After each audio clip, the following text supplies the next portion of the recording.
Welcome to another edition of our South Center's Chat. My name is Tom Worley, the host, and my special guest today is Jackie Kirby Wilkins, Associate Dean in the College of Food, Agriculture, and Environmental Science at Ohio State University. Jackie also serves as the Director of OSU Extension across the state. Her remarks today are around the year that we've just completed in 2020. Please stay tuned.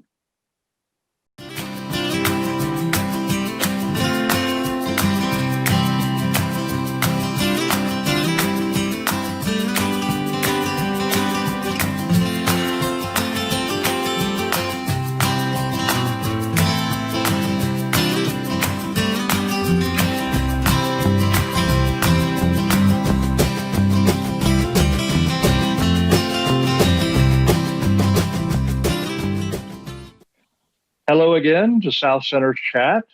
I am the host of the chat. I am Tom Worley. I serve as director of the OSU Extension Center at Piketon, Ohio. And my special guest today is the director of OSU Extension, Jackie Kirby Wilkins. And by the way, Jackie also serves as the associate dean and chair within our College of Food, Agriculture, and Environmental Science at Ohio State. Welcome, Jackie. Thank you, Tom. It's good to be here. Well, it's great to have you on again, and we appreciate your leadership for OSU Extension in what was an extraordinary year and what has started out as a continuation of that year here into the new year of 2021.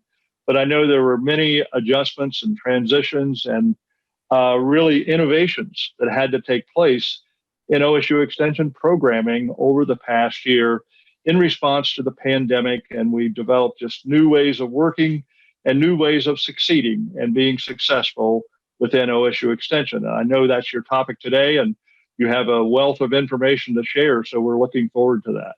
Yeah, we've actually had, as you mentioned, a very extraordinary year, as everyone has, and yet we've had some incredible opportunities for adapting and meeting the needs of Ohioans. So I'm very excited to talk about some of those. Absolutely, absolutely.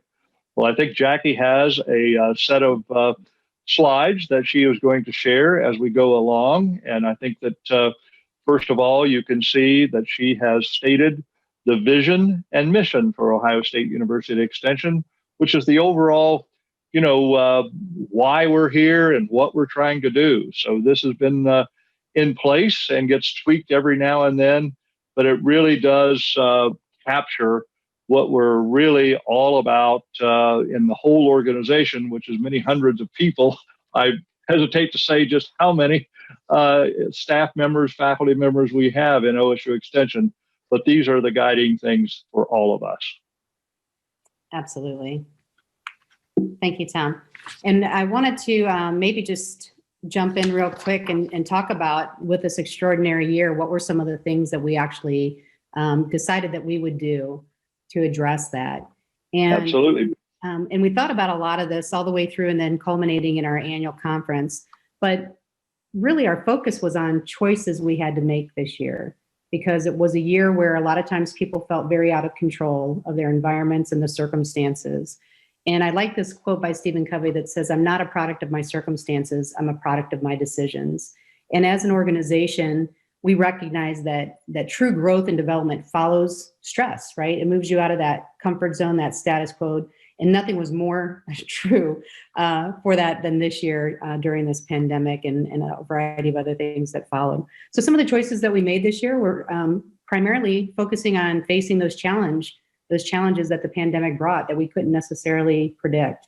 We also chose to care and show compassion for ourselves as professionals and colleagues, and also for our clientele, and made a lot of choices specific to that. We chose to protect the health and well-being of those that we work with and serve.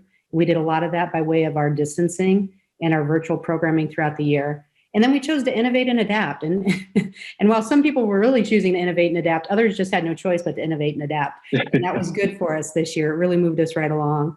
And so as we went through, we chose to learn and to grow personally and as an organization. And you'll see a lot of the impact and benefit of that occurred over this year. Right. So absolutely, choices had to be made. And I think at the end of the day, there were some options that turned out to be very positive and I think made things work. So, in all in response to the changes brought about by this pandemic that we continue to deal with. So, update on how we have, prioritized the health and safety of our people, including our own, that as employees, but as stated on the slide, others that we work with, Jackie. Exactly. And so as I alluded to before, we did a lot of virtual programming, and we also have some in-person programming, and we'll talk about some of that. But the majority of what we wanted to do was balance teleworking and working remotely as much as we could with those activities that were important for us to do face-to-face or to do virtually. So we paid very close attention to the spread of COVID across the year. When it started and all the way through the end of the year, as we began to look at the numbers increasing, especially in Ohio, and took that into account as we made determinations about where we would do our work and how we would do our work, both together as faculty and staff, and then also with our colleagues and clientele within the communities we serve. Absolutely. Perfect. And it had impact on local extension offices that you're going to talk about. Absolutely. So, and I didn't mean to jump over you there. We've actually looked at individualized plans for every county, and I think that's been important for people to understand that not every county in Ohio looks the same. They all have a different personality. They all have different demographics, numbers, aspects, and certainly with the spread of COVID, differing levels of COVID spread throughout the year. So we paid really close attention to university guidelines and CDC and the Ohio Department of Health, and made frequent updates to our plans in each county so that we were open to everybody, at least by appointment, email, and phone. And then as the different types of COVID spread fluctuated across the state during the year, we've had ongoing adjustments to county offices. So if you're ever wondering what's available at your office at any point in time, you simply need to go visit your OSU Extension office in your county, and they should be posting those on a regular basis. Good, good. So we did some in-person programming starting in July. Right. And we couldn't do it, as you know, in the very beginning. We had gone to telework and a lot of our virtual programming primarily starting in March. And then once we got to July, we felt like we could open it up a little bit more. We had some specific exemptions that allowed us to move beyond virtual for a certain number of people. And that's really been delineated by the governor, whether it's 10 people in the gathering or up to 50 for education. And then we've also followed the OSU guidelines. So the ones that we're doing in person are typically time critical or time sensitive for the needs of the clientele. They follow physical distancing and the remaining safety guidelines. And as of this point in time, it's still less than 50 people because that's really the mandate through the university and the governor for the capacity. And then we've gotten upwards, I think it's probably even more than this now, but we've been able to do about 550 in-person, face-to-face programs very safely. And I would hesitate to say, but happy to brag that we've not contributed to the spread during these in-person programs, and we hope to keep that that way here on out as we continue that. Right. Well, I think the university and our college certainly mean to be a leader in that effort not to be a source of the spread of the virus. And I think that is the overriding concern. And I think try to demonstrate best practices and policies that can work toward lessening the spread of the virus. And that's what we all come to understand and appreciate. And at least speaking from what little we know, because we absolutely, health information is private and not shared widely, but by and large have pretty minimal effects through our ranks, it seems to me. Absolutely. And a lot of that goes back to following the science, right? And understanding what we've learned through those that we work with, like CDC and the departments of health. And so 6 foot distancing at least has been a thing, which has always kind of changed what you're used to when you get into an experiential group, right? Where they all want to be very close in 4-H clubs and things like that. But everybody's done a nice job of physical distancing, decreasing the density of the places that we're at, doing as many outside things as we possibly can. And of course, wearing our masks. Right, right. Very well. Well, I think, Jackie, now you have a little bit more specifics on the 4 program areas that we structure OSU Extension around. And it starts off here with the agricultural natural resources area and some of the over 200 programs that they have carried out.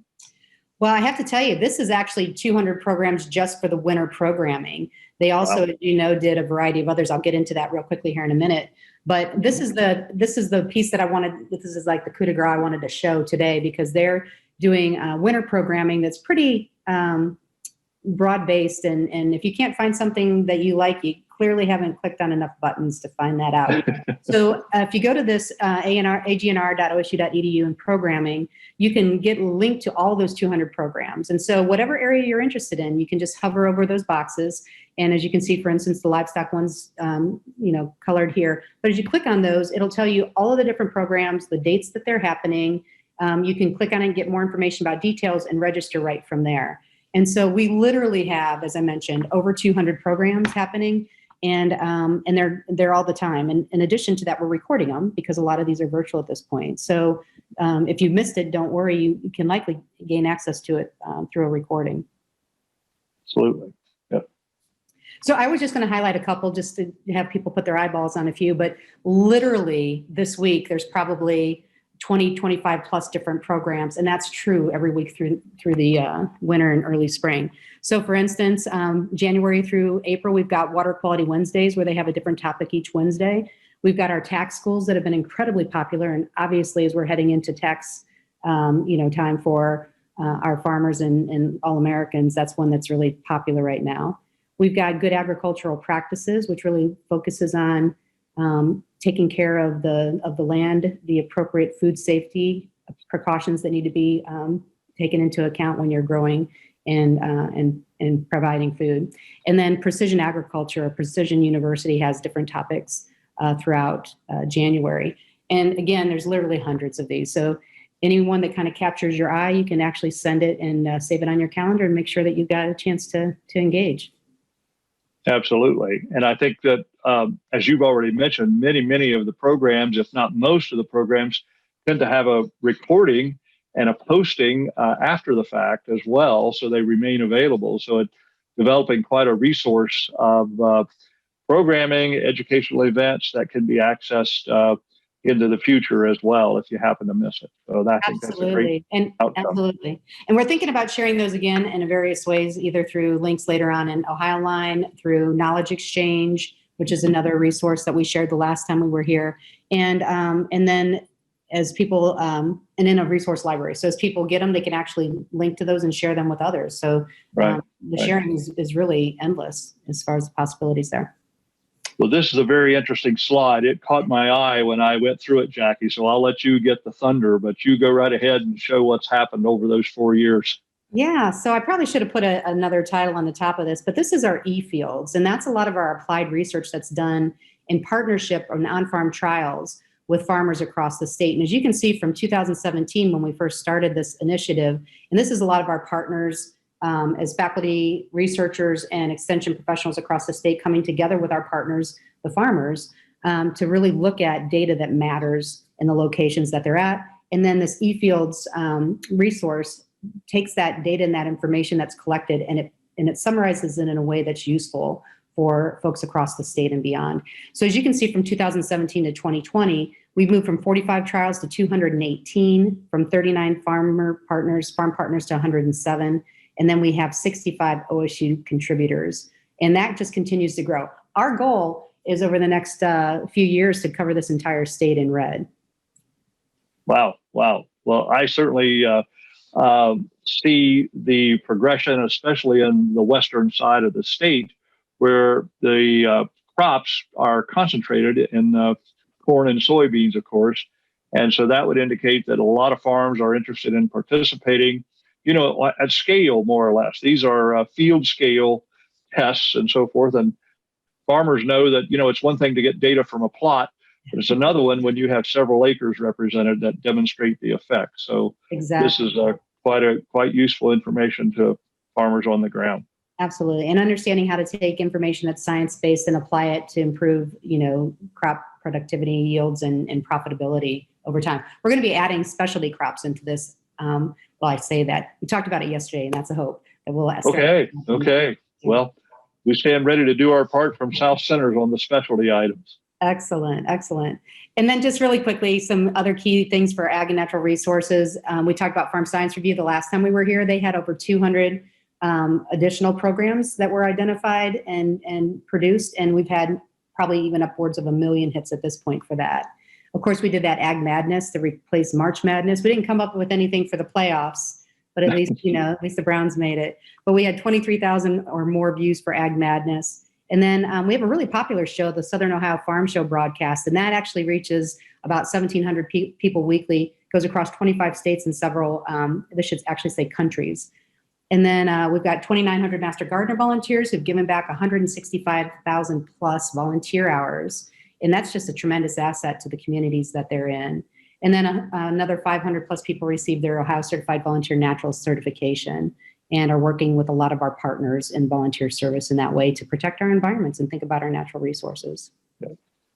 It's a lot of reach for OSU Extension, and done differently, but yet nevertheless effectively in reaching that many individuals. So returning to the second program area at this point in community development, and there was a lot of activity that kind of fell within the purview of our community development faculty and specialists across the state, with various things coming out of the whole COVID situation and different pots of money put into place, and they participated very well. So you've got some summarization here. Yeah, they certainly did. In some of the areas that they were most highly engaged, we're looking at doing surveys for the communities to understand what small businesses needed during COVID and what the impacts were and what would be needed to help them succeed and sustain through this, what continues to be an ongoing challenge. And so PPE distribution was part of that. And then there were a lot of things, as you mentioned, that came out of CARES Act that a lot of people needed maybe some assistance becoming aware of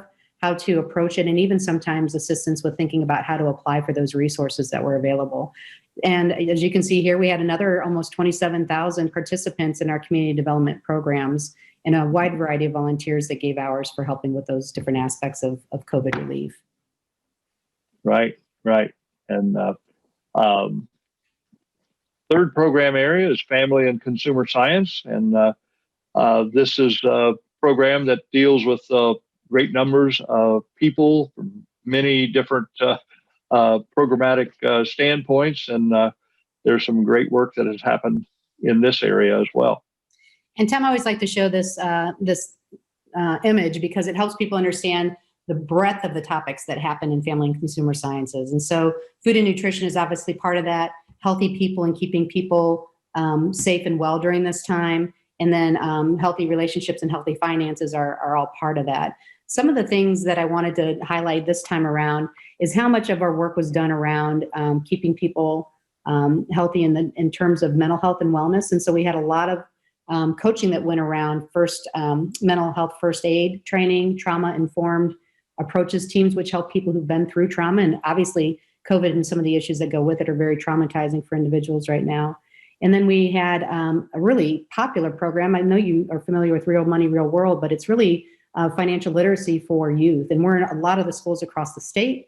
Nearly 14,000 teens received Real Money, Real World in moving it from just the elementary schools to thinking about teenagers as well. And as they're starting to maybe work their way out of high school and living at home to being on their own, this has been a really incredible program for them. And it's actually been endorsed by the Ohio Treasurer, which has been quite a recognition.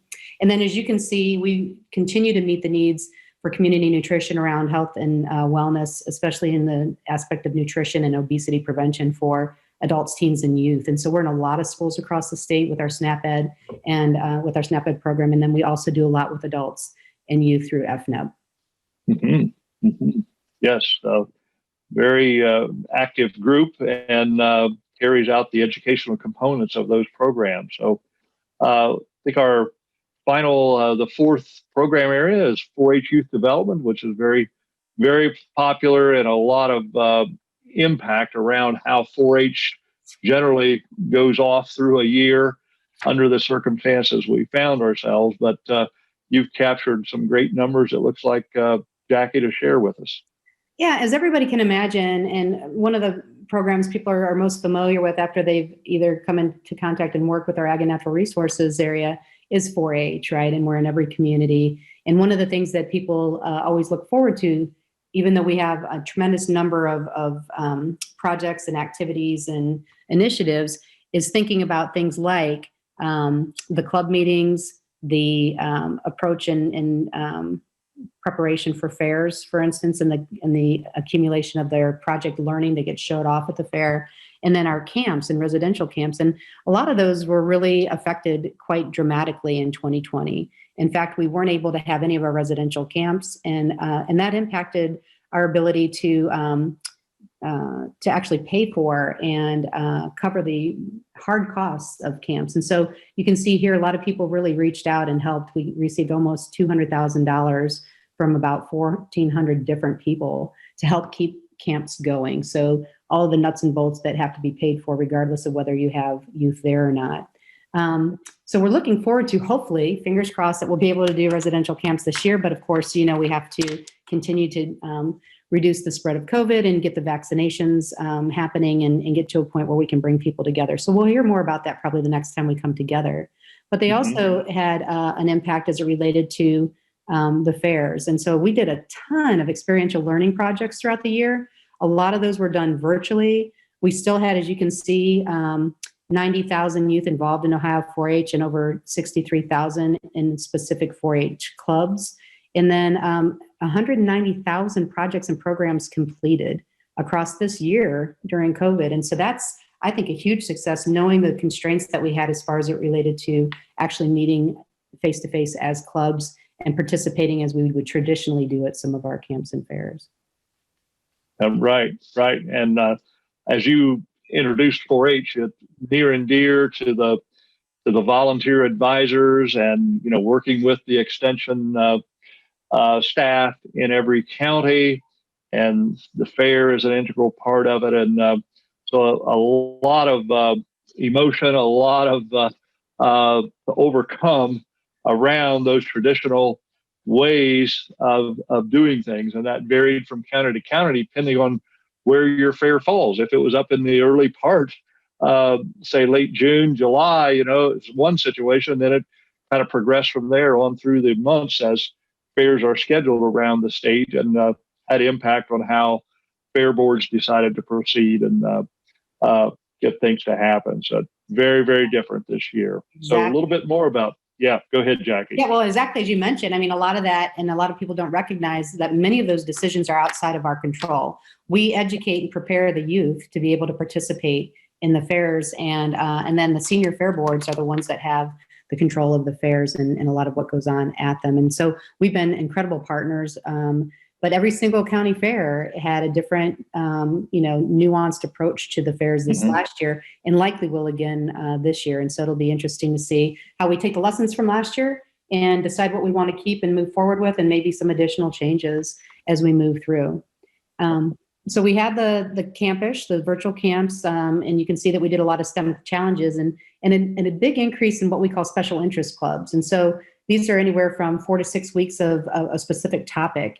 And so you'll see at the bottom there, we had youth that participated across 5 states in something about mental health and thoughts matter. So you mentioned how emotionally this affected everybody. And there's a lot of COVID fatigue and, stress that went with it, and a lot of changes in people's lives. And so when we worked with the youth and the professionals and the advisors, we really wanted to pay particular attention to mental health issues.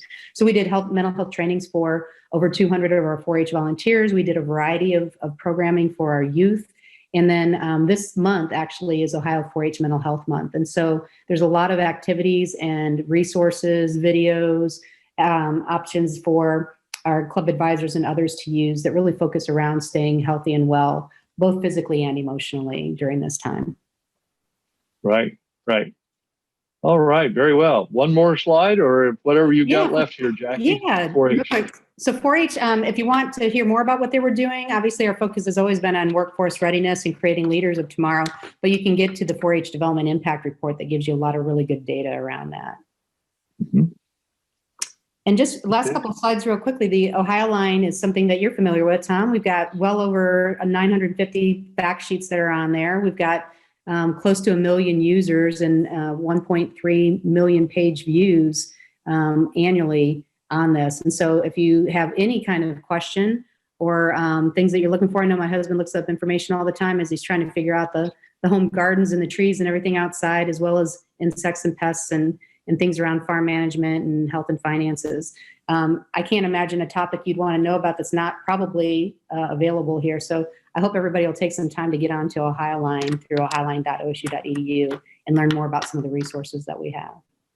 Excellent resource. Lots of the fact sheets and written material there as well, as we've mentioned as we've gone along, and including some of those now recordings, updating our delivery mode to more interactive or at least video accessibility. So got a slide here on diversity, equity, and inclusion. And this is a topic that rose up big through news around the country and is the top of people's thoughts as we move forward as a country and society. And that's no stranger to OSU Extension and the university. Absolutely. And one of the things that we had actually started before a lot of that additional challenges and social unrest that we saw in our nation this year, we had wanted to make sure that we're really addressing diversity, equity, and inclusion, especially with focusing on who we're reaching across the state. Are we reaching everybody that we could and should? What might be some of those new audiences? And thinking about how we attract and retain diverse talent, and thinking about our principles of community that we live by. And so the principles of community was something that was drafted this year by our college. And it talks about the different types of things that we affirm as it relates to equity, inclusion, inclusivity, and our valuing and respect for all people. And so we've had that principles of community is something that we've been rolling out. We also have a task force that's looking at a variety of different things to make sure that we as an organization are learning more about ourselves as it relates to diversity, equity, and inclusion, and thinking about how we do better within our communities as well. So in doing that, we put together a team for Ohio called Coming Together for Racial Understanding, and that's really civil dialogue around relations, race relations discussions that we're going to be doing internally as well as, again, with community partners as time moves on. And then this last week, we did a National Day of Racial Healing in cooperation with the Kellogg Foundation and really focused on, what are some of the things that have been happening, as you just mentioned, across our nation, and what is our role within Extension in the university to address that in our daily lives. And then finally, we have a book club that's going to be rolling out this next week as part of the ongoing professional development for our Ohio State faculty and staff around considering issues and topics around diversity and inclusion.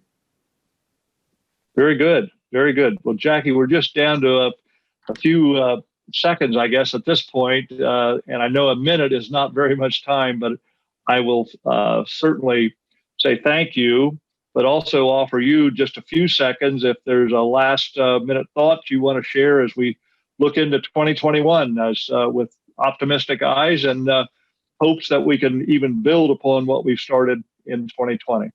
Absolutely. Thank you. One of the things that I didn't make a slide for, but what we are doing in 2021 is taking what we've learned in 2020. And in addition to that, thinking about what we're calling it as a holding space Extension 2030. What do we want to look like over the next 10 years? What have we learned from the pandemic in particular? But even beyond that, what is it that we want to be to all Ohioans, and what is it that we should or shouldn't be? And taking a more specific look at our approaches to that, up to and including what we've learned about technology and access and how to meet effectively people's needs in challenging times. So we'll be reaching out to a lot of stakeholders over that time frame to hear from everyone about what they like about Extension, what they wish we were doing, and how they want to partner with us. In the meantime, I'd encourage everybody to visit extension.osu.edu and learn more about us at any point in time. Okay, Jackie, we probably have to leave it there for today. More we could talk about, but we'll have opportunity as we pass a few more weeks, and we'll come back together for another chat. Thank you once again. And for our listeners and viewers, we hope to see you at South Center's chat once again.